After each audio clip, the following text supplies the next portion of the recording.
দোয়ার একটা গোপন রহস্য আছে, খুবই সিক্রেট, ভেরি সিক্রেট।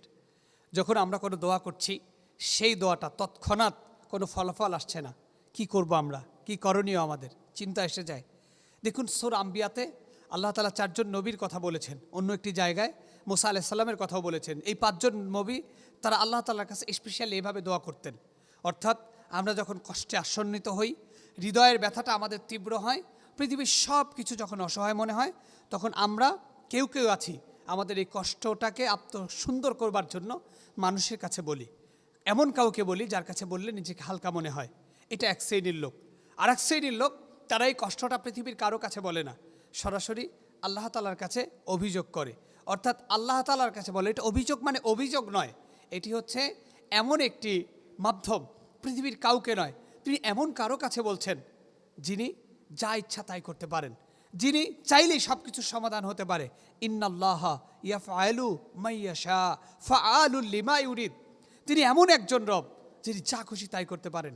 আপনি যা চাচ্ছেন, যা পরিকল্পনা করছেন, যেই কষ্ট নিয়ে আপনার হৃদয়টা ভেঙে চুরমার হয়ে গিয়েছে, আপনি পারছেন না, দুপড়ে দুপড়ে কাঁদছেন, আপনার চোখের পানিতে হৃদয় অঙ্গ ভিজে যাচ্ছে, ঠিক সেই মুহূর্তে কেউ না হোক তিনি আপনার খবর রাখেন, তিনি সব কিছু জানেন, তিনি আপনার সম্পর্কে অবগত, এবং আপনি যখন তার কাছে বলছেন, উপস্থাপন করছেন, সেটাই হলো সবরুন জামিল, অর্থাৎ সর্বোত্তম ধৈর্য। আর সেই ধৈর্য নিয়ে পৃথিবীর কাউকে না বলে শুধু আপনি আপনার স্রষ্টার কাছে সন্তুষ্টির জন্য, আনন্দের জন্য, কল্যাণের জন্য আপনি স্রষ্টার কাছে আত্মসমর্পণ করছেন। এটাকেই বলে সিক্রেট দোয়া, এটাকেই বলে দোয়ার গোপন রহস্য। এবং স্রষ্টার কাছে সেই আত্মসমর্পণটাই আপনাকে এক চিরস্থায়ী জান্নাতের পথে নিয়ে যেতে পারে। এই রমজানুল মোবারকে আমরা চাইলেই সেই চিন্তাটা, সেই চেতনাটা কাজে লাগাতে পারি। সাহরিতে রাতের আধারে, গোপনে, শয়নে, স্বপনে সবাইকে এড়িয়ে গিয়ে, মাথাটা ঠুকিয়ে দিয়ে এক নীরবে নিবৃত্তিতে স্রষ্টার কাছে নিজের কষ্টটাকে তুলে ধরা। পৃথিবীর কেউ যা করতে পারেন না, আল্লাহ সুবহানাহু ওয়া তাআলা তা করতে পারেন। তার কাছে পৃথিবীর সব সভ্যতার শ্রেষ্ঠ কিছু রয়েছেন, তিনি চাইলেই আপনার কষ্টকে সুখে পরিণত করতে পারেন।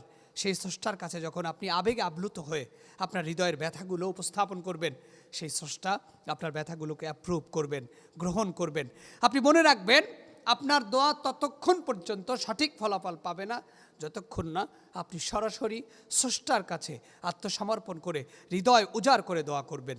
আল্লাহ তাআলা আমাদের এমন দোয়া, এমন গোপন দোয়া, এমন সিক্রেট দোয়া আল্লাহ তাআলা করার তৌফিক দান।